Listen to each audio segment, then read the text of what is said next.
in our house, they got a stroke on that. All right, good to go. There you go. Hey guys, welcome to another episode of VTech Academy's Midnight Oil. Today I have a special guest here, Charlie Ty. If you D's and B's, and I've done a few K's. A few K's, very good. So, how long you been doing this? Too long. Probably 22 years now since I broke my first one. Wow, so 96-ish. 97, 97, 98, very good. So, I know that one of the things you do is you wind up working with a lot of people who race cars. Yes. SCCA and NASA. SCCA and NASA, mostly road racers. Right. Very good. And the D series is still pretty popular in the SCCA. Is it still fairly popular on the East Coast with the NASA people? It was popular, but those classes kind of waned because everybody went to B swaps. Right. And now they're finding it's kind of costly to race in the majors to get to the runoffs. So a lot of them are going back to the grassroots D series. Very interesting. So very good. It comes down to racing expenses. Yeah. So I'm sorry. What got you started in this whole thing? I bought a Honda and started autocrossing and broke it. Like so many of us. Yes. Very good. What was your first car? First Honda? Yeah. 93 DX. Oh, the cars don't count. I'm just letting you know. Okay. So, yeah. I still got CRX. I'm sorry, what DX? 93? 93 DX hatchback. Very good.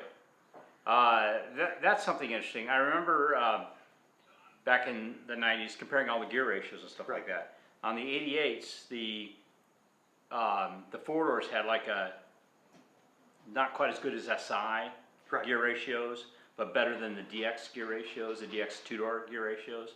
What about on the 92 to 5s? What were they like? They were all the same per like DX, CX, VX, SI, except there was the oddball Del Sol, which had a different fifth gear.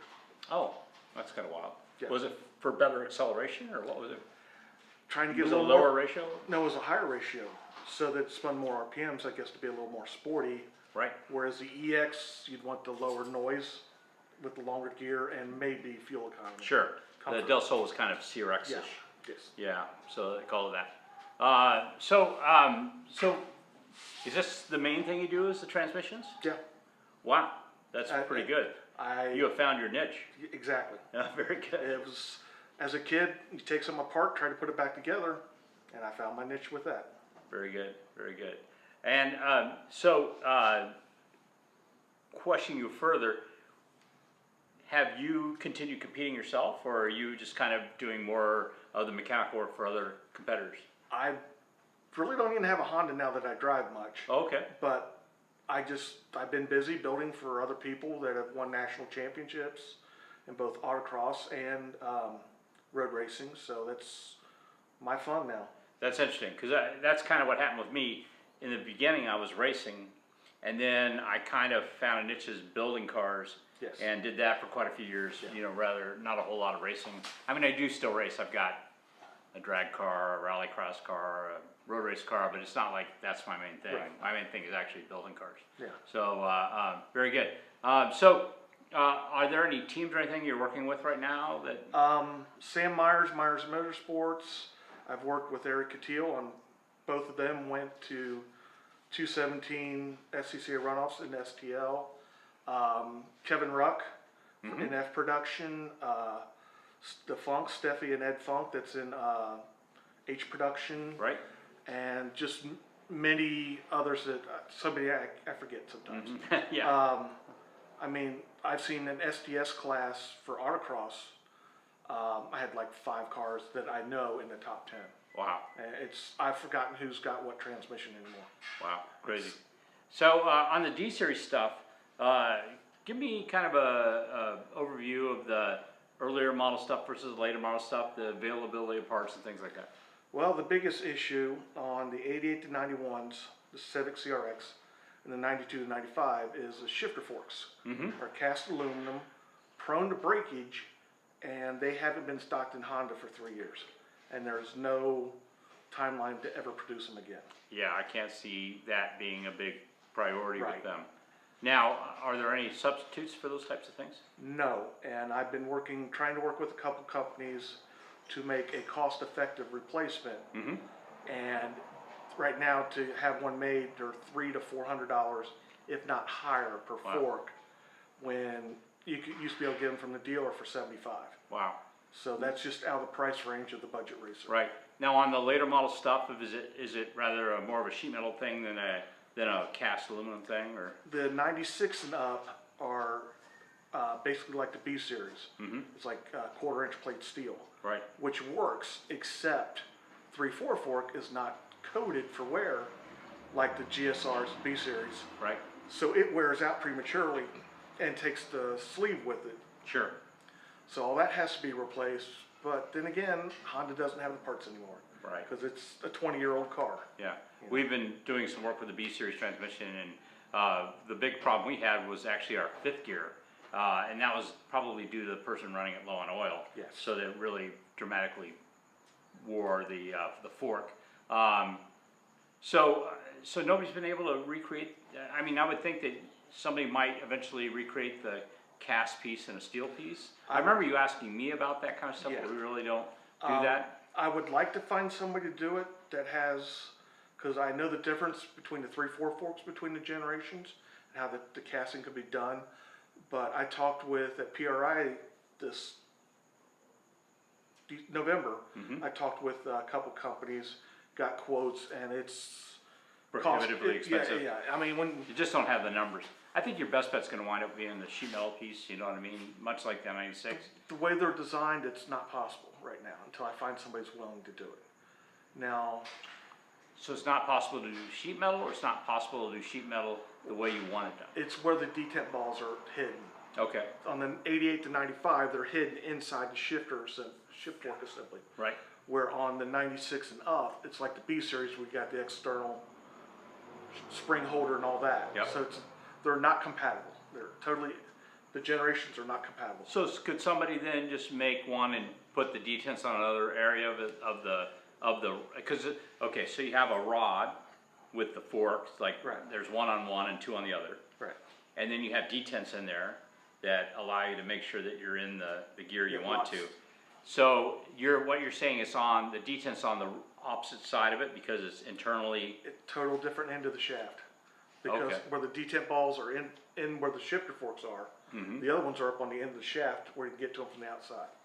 Like Got a B it. series. got it, So it's, right, because on a B series you have basically a bolt with a spring on it Right. that pushes the ball bearing and that holds it pushes into the detent. detent. Right, On the D series, you got two balls on each shaft in between them with a spring, Mm-hmm. and sometimes a pin that restricts to lock out like fifth gear. got it. So- Now, so obviously you started working with some of the new K series stuff and things like that. I've only done 3Ks. It was mostly limited slip installs. Okay, One of them has been abused slightly, autocrossing, so it gets to come back out. The only problem is the customer is 600 miles away. So do people like send you their transmissions? Or do you travel to them? How's it work? I used to ship D series in FedEx boxes. Uh-huh, The problem is I'm worried about a damage claim. So the bigger transmissions, I would rather drive, pick it up, and bring it back to my Right. shop area, and then do it again.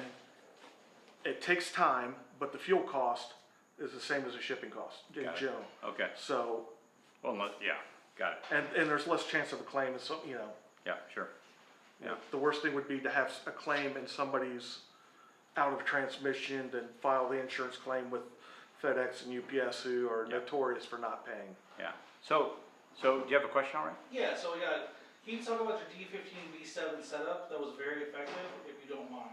And some tips to maybe recreate something like that. It was a very simple setup, and I did it like anybody would do a small block Chevy.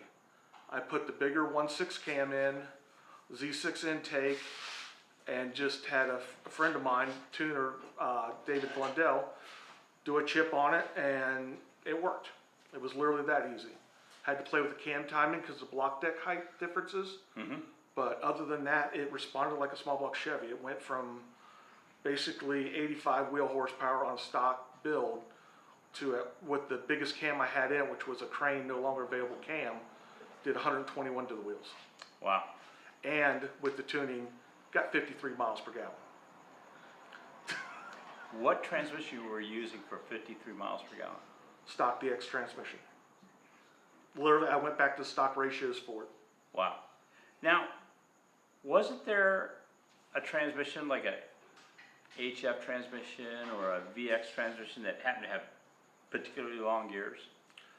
I was going to try that, but it took the motor out of its power range. Got it. It was just putting it out of the power Right. band and would have made it. Yeah, Horrible. I could have put a CX VX gas mileage trans in, but I would have been running a fourth gear because you got to get the engine up into the RPM band where it makes its torque. Right, you would, but and legitimately with that kind of gear spread, you'd have, and if you don't have the VX torque Right, curve, which right. is like from, I don't know, it's like 1200 to 3000. 25, Yeah, yeah. exactly. Yeah, it And- would have been a problem. And I was spending between 28 to 3200. Got The it. motor So I you built, wanted a closer ratio The with motor- a good final. right. The motor I was running like 3000 RPM. Very good. So it I was, tell people a lot of times. I mean, I remember when the original 85 HF came out. The thing was 50 miles per gallon. Boom, Yeah, right off the yeah. bat, and that was carbureted. Yeah. It was 65 vacuum lines. Yeah. So and get one leak in your, yeah, and your mileage went to hell. And then the HF and the 88 to 91, same way, 50 miles per gallon. It was crazy. yeah. So- I think with the tuning, when we tuned it, and it was never dynoed, just Blundell threw a tuning at it. Mhm. The spark curve that I wanted, coming from growing up around Chevys, Mhm. I told him what I wanted. He converted it to ones and zeros, made the program, and it instantly worked. Very And good. I ran so much more total vacuum advance and everything that it should have pinged and it never pinged. We're talking 45 to 48 degrees Oh, wow, before top dead that's center. pretty serious. Yes, but it was lean burn. They say that, right, they say that the Honda cylinder head design is so good that you can run those that lean and really get away with that Yeah, kind of thing. it's one of those, I didn't run it on 93, I did everything on 87. And that was back when it's 10 cents difference per grade, now it's 30, 40 Yeah, cents. exactly. And it's not, Yeah, not even comparable. Yeah. More questions? Yeah, have you been dealing with any of the all-wheel drives since it's becoming such a big thing? And if so, is there anything between the front-wheel drives and the all-wheel drives that are swappable? Or I have not been into anything of the all-wheel drives. I did one Civic Wagavan trans, helped a friend on it. But other than that, there's been people like Speed Factory, Brian Spiker at TransLab. They've been handling all that with the new PCB cases and all that, the billet cases.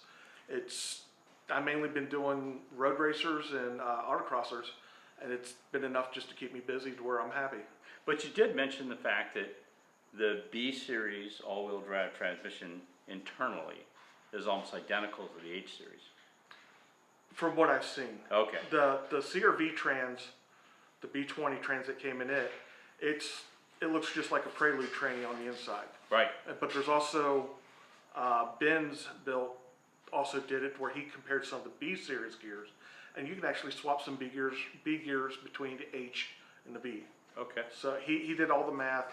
Props to him for doing all the number work and that I never even bothered with. Didn't have the He- desire. He bought gears from Europe Okay. to compare. Got it. Because they had ratios that we couldn't get. Right. Very So- good.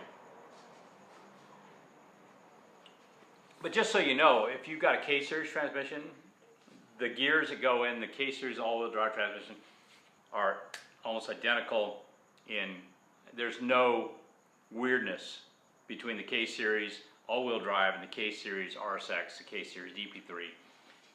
All that stuff's interchangeable. Okay. Yeah, It's one of those. It just is. I'm just saying, you can literally, the gear trees, you can take an RSX gear tree and just slap it right into your CRV and you're good to go. In fact, you can even take the outer case of the RSX Type S, put it on and have a six-speed RSX, which is kind of cool. Yeah. That was gonna be my question. If you could make like a 5-speed all-wheel drive element into the 6-speed all-wheel drive. Absolutely. I mean, so you have, let's kind of, there's two basic all-wheel drive transmissions for K-Series. There's the CRV one, which uses a uses a vehicle speed sensor, so you've got a gear on the differential that drives Right. drives a VSS. Like RSX now? Right, like RSX, like early RSX. And then on the Element, you have the countershaft speed sensor. So there's no gear on the differential, there's no hole for it. There is a hole, but it's not the right size. There's a hole for it. And it basically reads the third gear T count in order to give you your speed. So that's something interesting. Are there differences between the different vehicle speed sensor pulses? I mean, if you take one transmission from one car and put it in to a different car, are you going to get a problem with the speedometer? All the ones that I've worked on just use a regular vehicle speed sensor. So you're reading the axle speed. Right. So it doesn't. So how many rotations of the wheel that pulses the only speed? thing that can change on that's tire diameter. Got it. And that would screw it up. So very good. And it's one of those, the Ks I've done, they're in race cars. One's in a Fiat X19 with a K20 turbo K20 swap in with it. Another one is in, he sold the car to Kansas City. It was in SMF. And then the third one, I don't know if it's going to be SECA, like a stock class or whatever, but it was just a simple diff install. So the transmission had like 15,000 miles out of a wrecked car. Got it. So I didn't have to check anything. It was just check the diff, shim it, slap it, and go. Is shimming, how important is shimming on those things? If it's too tight, you'll destroy the bearings and then you could destroy the case. And too loose? I prefer to be on the loose side. Okay. Factory calls 0 clearance to 4,000s, and since most of mine are racing, I prefer 4 to 8,000s just to give a little room for growth from heat. From heat, Yeah, sure. But also, technically, we're not building a 200 to 300,000 mile transmission. It might get 10 to 20,000 on it. Right. So it's room to Loose grow. is fast. Yeah. Yes. So very good. Excellent. That's interesting. Yeah, because I'll have to be honest with you. For the first 5 years I did transmissions, unless it was binding, I didn't worry about shimming it. You know what I mean? Yes. So they probably were loose. And I would guarantee you that none of them had more than 20,000 miles in the car before they came back out again. I would say typically 5,000 or 6,000 miles. Well, some of my early builds, I didn't know about taking the gear stacks apart and cleaning them because you get all the gunk on the inside. Sure. I never had any of them come back, but now that I know, I've got an ultrasonic cleaner from off of Amazon to basically boil all that out. Right. If not, I would use 4 cans of brake cleaner per transmission, and that's expensive, and also what it does with the ozone with all the chemicals. Yeah, no. So now it's just water and a little bit of simple green. Very good. Very good. Excellent. So, did you ever do anything to recondition the outside of the cases? For the first while, I didn't. But now I've got a local shop who's got a standard parts cleaner for like V8 engine blocks. Oh, so they just stick it in the thing and turn the Stick switch? it in, turn the switch. It is what it is. Nice. I did have one case for a customer. It was okay that we had took out and had to glass bead it. Uh-huh. The only problem with glass beading anything is getting all the glass beads out. Yeah. that could be dangerous. They'll get in every nook and cranny, even if you put it through the parts cleaner.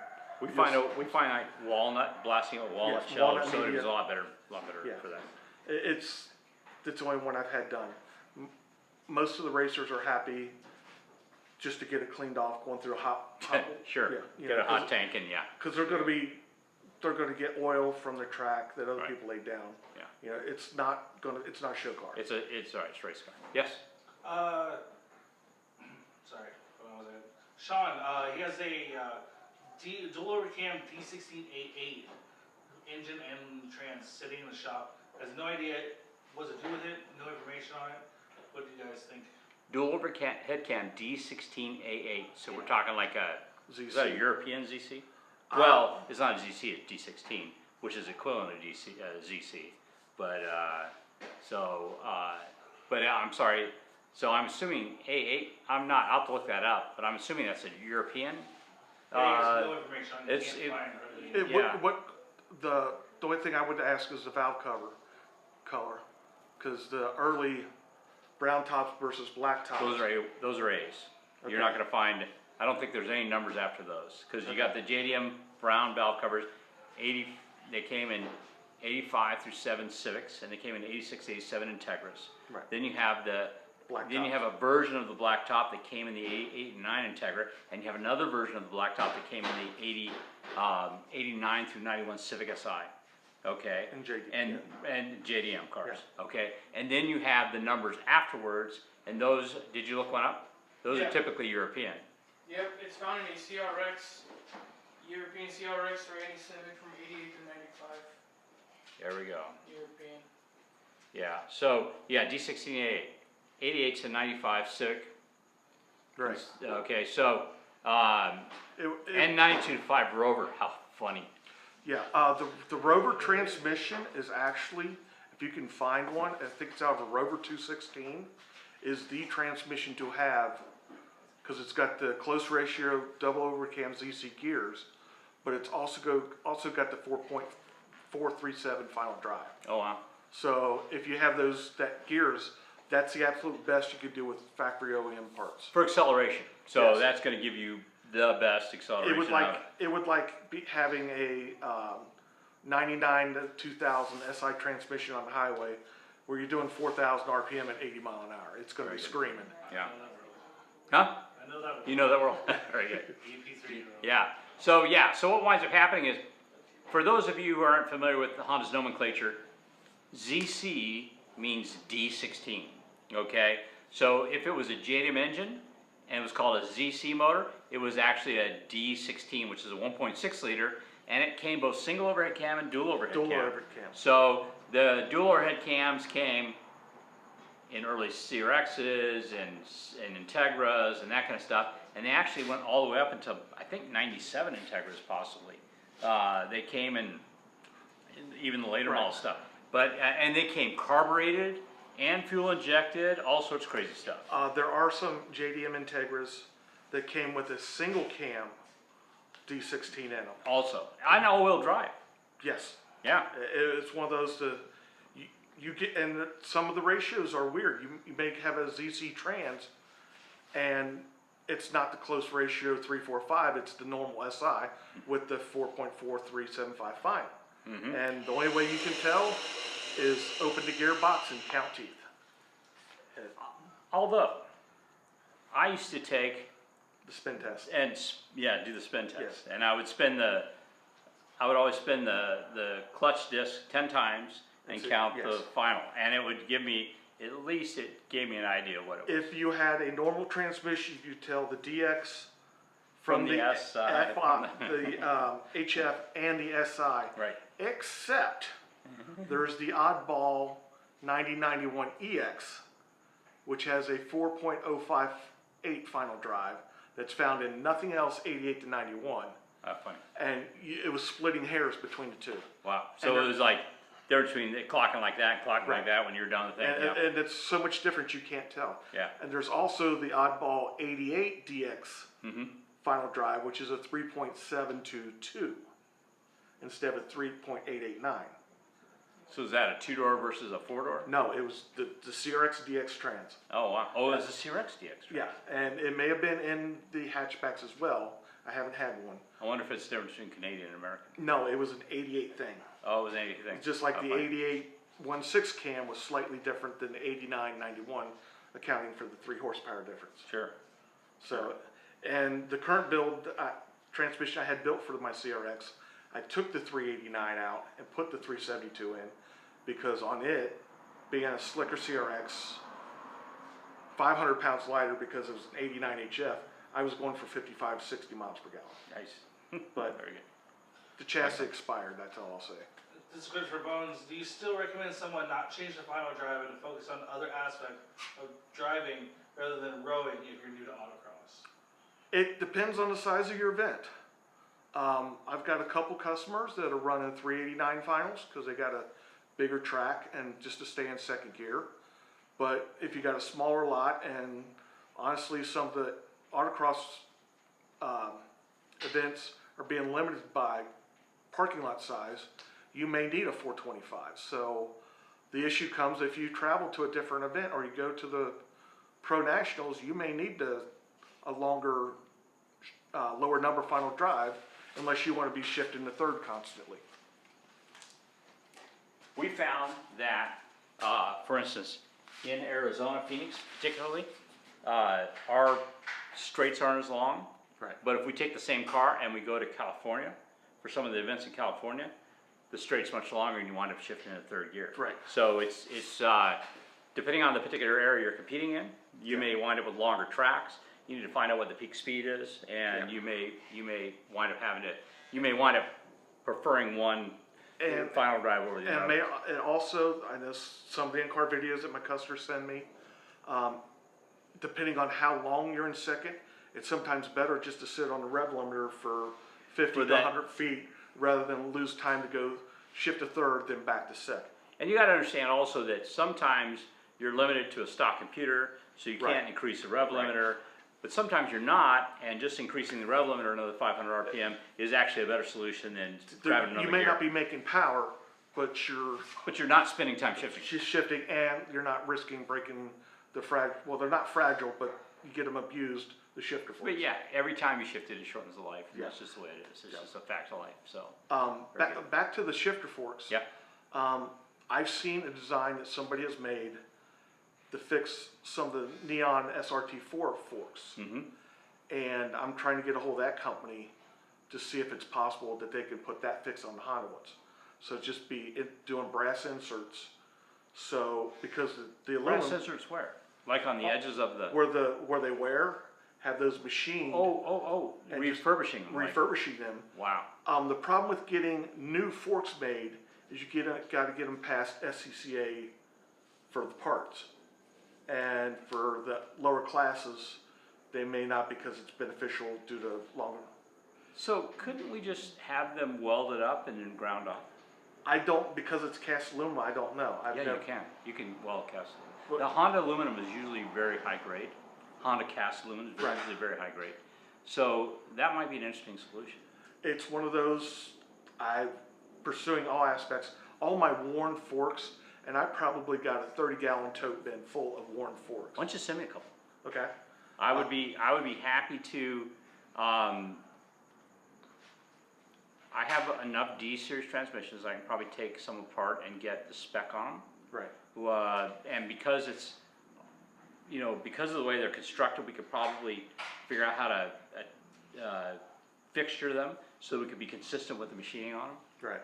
So that would be an interesting solution, actually. Having them made, I was talking with Graft GRAF gearboxes. Mm-hmm. I can't remember the guy's name. They were very friendly at PRI. I got his card at home still. Where you take the steel where the shifter fork actually works, and is it cast into the aluminum, or is it inserted and glued? It's inserted. And I thought it was pinned, not glued. No, there's no pin. It's either glued in place or cast in place. I've yet to come up with a way to disassemble them? You're not going to disassemble. Well, the idea would be to cut one apart and see exactly what the deal is. You would have to section. I've done that. What I think would need to be done is find a hot enough kiln to melt the aluminum away, and then see what the steel looks like when you're left over. Because I've got my broken ones, so they're Send me a broken one too. Huh? Send me one broken one. Okay. And send me one worn one, and I'll see what I can do. Yeah.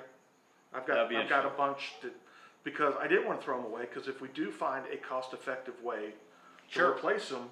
Absolutely. So you're thinking, so for instance, when Honda casts a block, they have iron sleeves, and then they cast the block around the iron sleeve. I've broken one apart. Yeah. So you're thinking possibly that they're taking the rods and casting onto the steel rod. Right, on the factory sleeves, because I busted one apart with a sledgehammer just to see.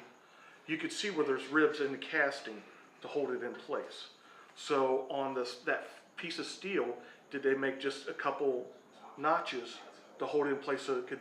I can use a torch to melt it. Right, but it's one of those. I'll do it. I don't have a torch at home. Yeah, I do. I didn't want to burn the garage down. I got this stuff. Questions? Or are we confounding everybody with our technical talk? Yeah, that chair's hurting.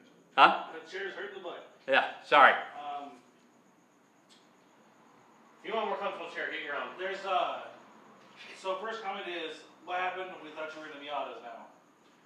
No, I looked into doing Miata transmissions. I went to a place up in Connecticut to help with the B series transmissions for Greg and me, and got to look at the Miata transmissions and decided Hondas are too simple, and I'll stick with them. And I don't need that kind of aggravation. No, it literally, because in between the NA and NB series, they made changes model years, so you got 2 models and there's like 5 different generation changes. Wow. And I decided right then, Hondas are easier, but I also found out there's a guy within 100 miles of me that builds Miata transmissions, and rather than mess with him, I'll let him have all the work and not take work away from it. The reality is, he decided life is too short to mess with Miata transmissions. I wanted to, because then I'd be forever busy. I'm sure you would. Do you have a horsepower number when it comes to turboing a B series, like a B18 LS? None of my customers have. And so the transmission becomes unreliable. Right. I've got one customer, we just worked on his this winter. He's pushing about 650 to 7, but he hasn't ran a transmission at full boost yet. So we'll find out how long it takes to survive. I know all the racers out here on the West Coast have been pushing it for 10, 15 years. And I know some of the old events, they would take 2 or 3 transmissions just because they were exploding. Well, they still do. Yeah. Because the shaft bow, and because they bow, it gets near the end of the tooth. Right. And it breaks that's into why you the make tooth the off. handcuffs. Yeah, Yeah. exactly. Like we have a turbo time attack car, and we made a 4-speed for it. Right. We used it's K series, so we used a final drive out of a CRV from India, which was like a 405. Right. And then we ran a 1 through 4 from an Accord, which has nice spacing. Right, spacing. And And with that the turbo, was- you got the power. Yeah, and that lets us drive it at 165 miles an hour. In 4th gear. In 4th gear, exactly. So, Yeah, as far as transmission gearing, you have to evaluate, if you're, let's say road racing, you're going to have to give up one corner to gain on another. There is no perfect transmission unless you spend money on like a dog box. So instead of having 3 usable gears, you got 4 usable gears. But Sure. the upside and downside of that, instead of shifting 12 times per lap, you're going to be shifting 20 times per lap. But as was recently mentioned to the one build I did, he always has a gear for every corner now. But there's a lot more involved, so. and actually shifting takes time. I remember when we were land speed racing, that was one of the critical measurements we took, were how long it took me to shift Right. gears in order to, accelerate as quickly as possible Right. we could over the time. And drag racing, that's a huge deal. Yeah. Nobody wants to shift into 5th gear. But also, yeah, true. But also one of the things I see is a common mistake, especially on Ds and mild Bs, is people using too much clutch. If you All put, the your time. clutch is a buffer. If you put a stage 4 clutch on basically a stock NA D15, you're just jamming everything when you're shifting, and you're beating it apart from the inside out. Yeah. I mean, you'll see the damage on the 3/4 hub and slider, where you've just been slamming it back and forth. And it'll, Oh, you can see the teeth are deflected. well, not the teeth, on the inside, on Well, the sleeve, you can see where it's just been rocking back and Yeah. forth. And it's, you take Well, it, I've seen the teeth mashed over to one side. You know what I mean? Yeah. So it's just, yeah. it's just I've nuts. seen them for what they're trying to jam it. They don't have their shift timing right. I've accused some people of shifting too slow, but then again, their transmission lasts 6+ years, and he also has several SCCA national champions at runoffs. So he's taking care of the equipment. Right, right. So there's a difference between, there's 2 types of shifting too slow in my mind. There's shifting too slow as spending too much time shifting. Right.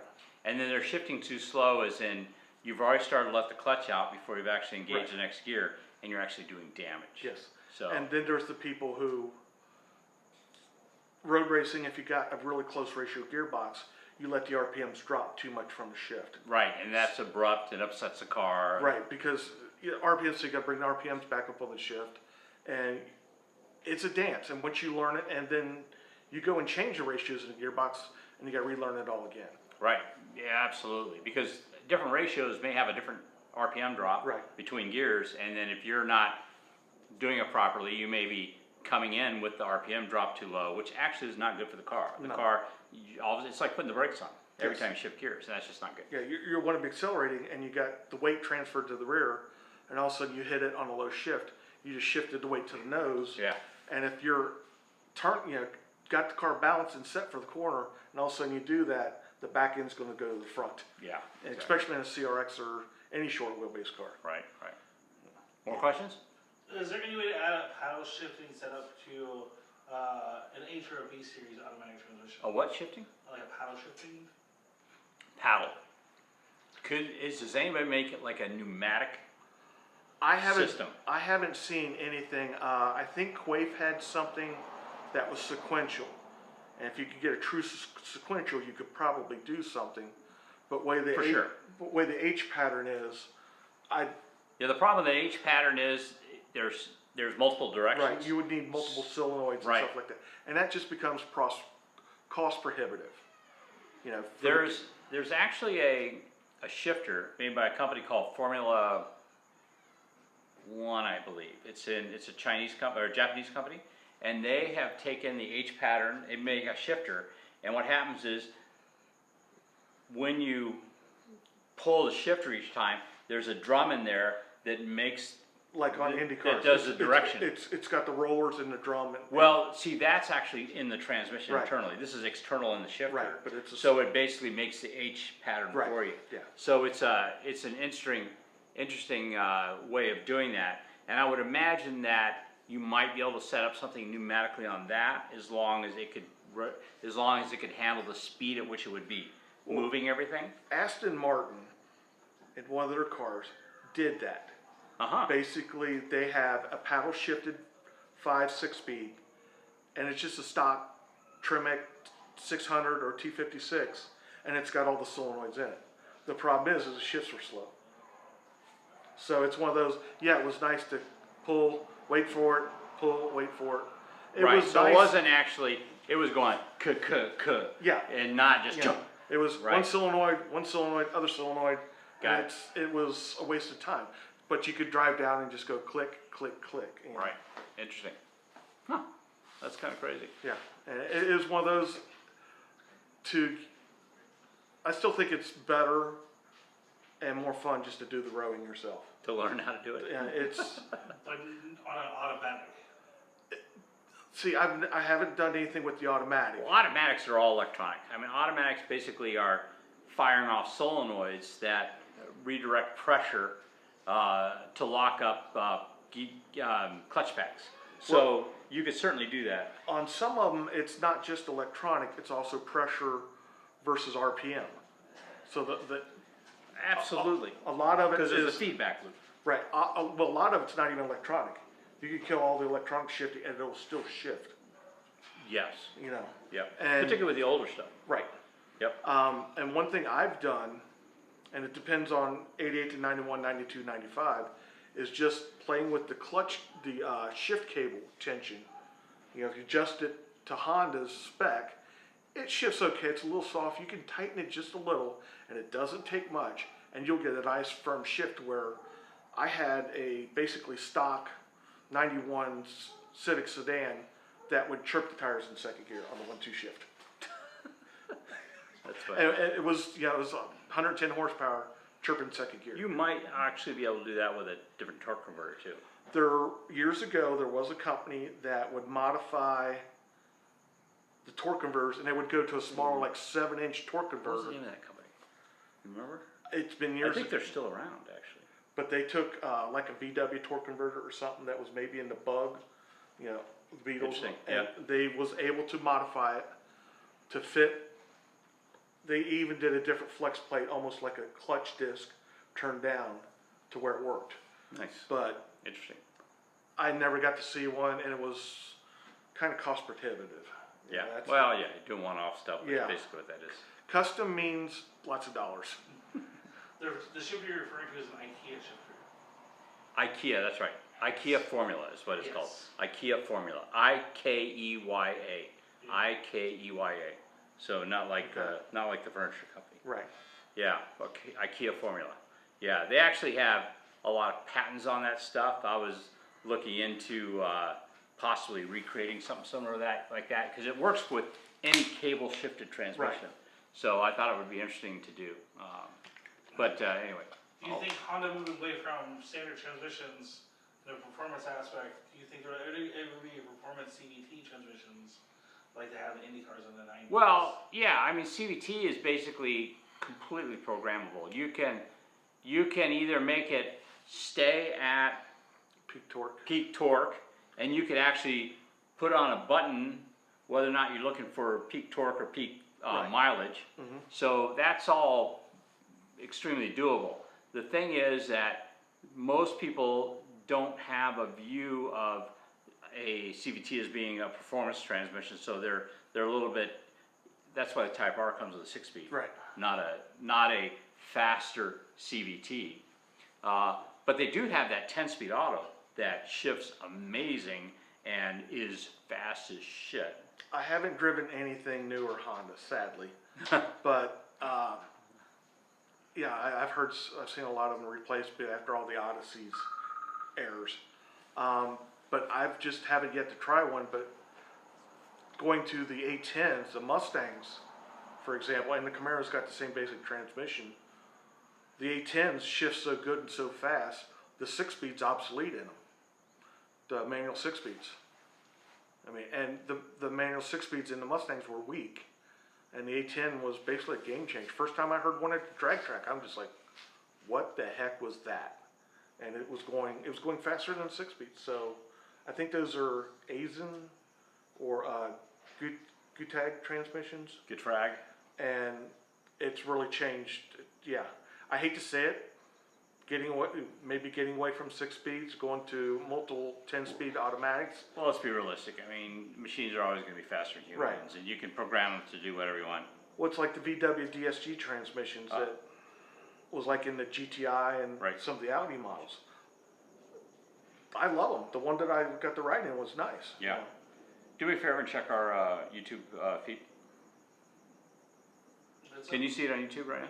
Oh, okay. Pardon me for the break. Somebody else is not seeing us, so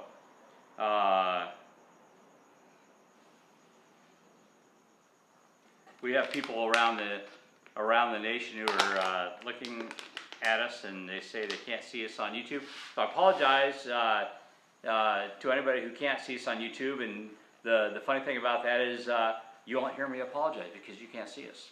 So it's probably just wasted breath right there. But anyway, apparently we can still see us on YouTube. So we're good. So there, yeah. We'll post this all up afterwards as well. So more questions? One thing I'd like to comment on, we've never had a guest where so many people will bring up old forums, and so many questions about, do you think the forum life is dead? Sadly, I think Facebook killed the forums. Facebook is so. But there's been so many. Forums. CRX.resources.com. The forums were the golden age. dseries.org.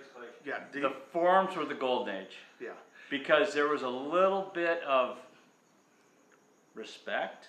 Yes. Or earned credibility, whereas. So in the early 90s, there was this thing called AOL. Okay. And everybody thought AOL was the internet, and it fucking wasn't.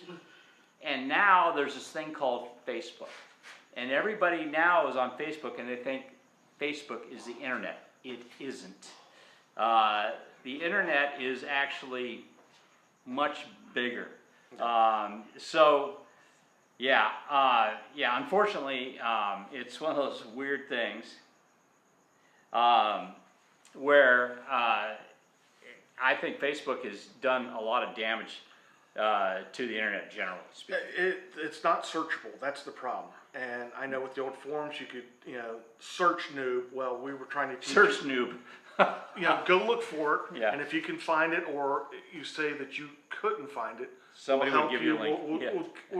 We'll give you, directions where to start looking. Yeah. Now it got to be where everybody wants instant gratification because of Facebook and other social medias. Well, Facebook is very much like Instagram. Facebook and Instagram are very similar. It's like a stream. Right. It's like this river running by. There's no way to get back to what flowed through the river Right.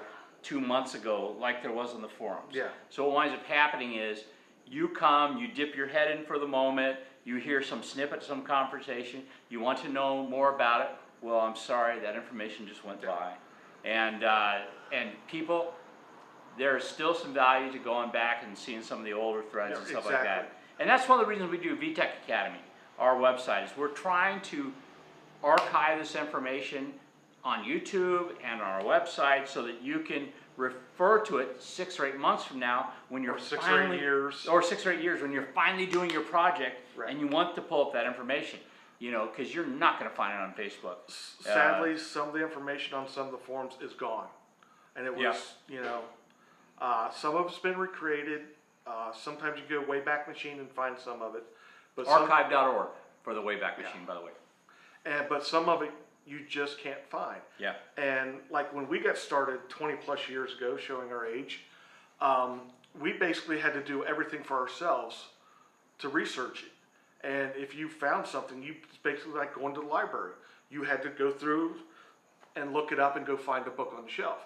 Now everybody, sadly, wants to find it now. They want their answer now. You know, And they want to ask.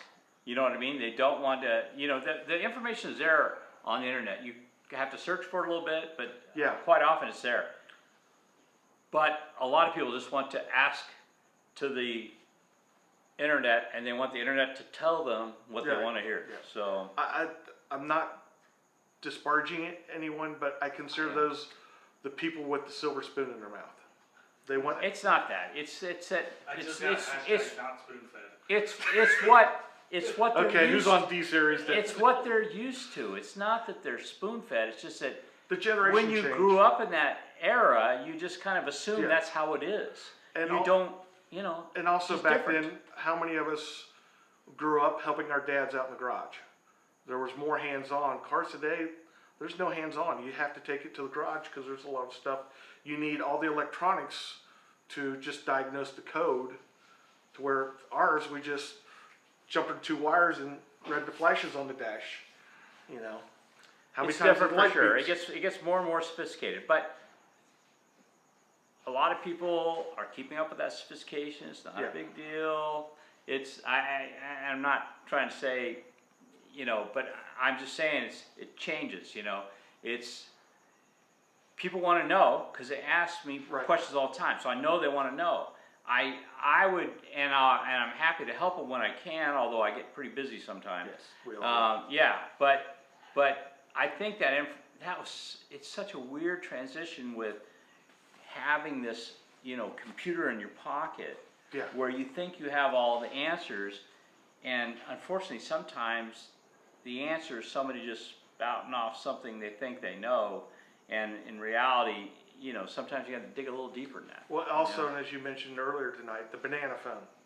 You know, I've had some people on some of the forums, they think that they know the answer, and they're giving it out as what they believe is truthful, and it could be totally wrong. Yeah. And they're trying to help. I mean, I have nothing against that. But my worry is, and I've always been trying to push to get the right information out, is somebody to hurt their car with wrong information. Yeah, you Yeah, I have to be don't- careful. You need to, you know, I heard it third hand from my brother, Yeah. who used to do this stuff all the time, is not the same as,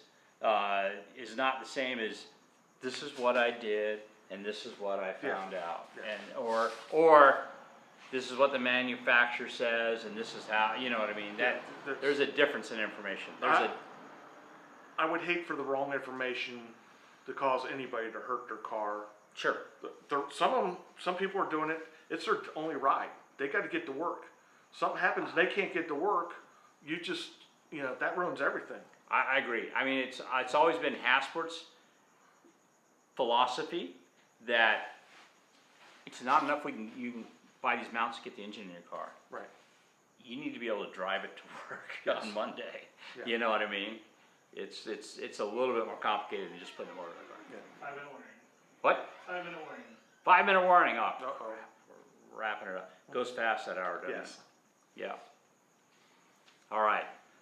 Well, if anybody has any quick questions for us, go ahead and roll them out. There's none? It's I was going nuts. There's You a- should have never there's said a 5-minute campaign warning. For make dseries.org great again. And everybody's now sharing usernames from dseries.org. Yeah. Oh, nice. And, Thanks, guys. Yeah, it's a good time. Yeah. On the CRX performance perf, CRX.perf dot, what is it? There's CRX Perf. .jp, what the hell is I it? don't remember. Anyway, there's my old single windshield wiper There's article. CRX Community, which I'm not on much anymore. dseries.org. I used to get a lot on Honda Tech, but it just got too big. Chris Tybor Aquafina has been a sponsor on. They're talking about you. Yeah. They're in here. That's funny. And yeah, it's, you know, we try to answer all the questions we can. You know, some of them are unrelated, some of them people just don't know, and they're willing to learn. I'm willing to help anybody that's willing to learn. Yeah. So how can people get a hold of you right now? Right now, I don't have my email listed. I'm working on that. I'm working on getting a Facebook page strictly for transmissions. But the best way to get a hold of me is my Facebook username and just send me a PM. Even if you're not friends of me, I still get the PM. It takes a while. I have to be on desktop to find it because you can't find it on phone. But I'm open to questions, you know, and I'll answer whatever I can. And with the flood that I'm and don't tell him how to get it on his phone because he's smart enough to realize that he doesn't want it on his phone. yes. So he's like me. He would prefer to be sitting at his desk when he Yes. gets those messages. Yeah, because it's relentless. I mean, I get 30 every weekend, Right. and unfortunately, I can't always answer. It's like, well, you're at 5,000 plus friends. Yeah. I try to limit mine to customers and the sandboxers. You guys know who you are. We won't mention the website. The site that shall not be mentioned. But anybody that sends me a PM and I can see a new message request, I'll answer it. And if we do set up something to where I'm going to work on your transmission, or it's going to be long term, I will add you as a friend. But it's because of Facebook's logarithms. I'm just trying to keep the clutter down. Yeah, so I can it help. gets pretty ridiculous. Yeah, so I can help the people that need help. Yeah.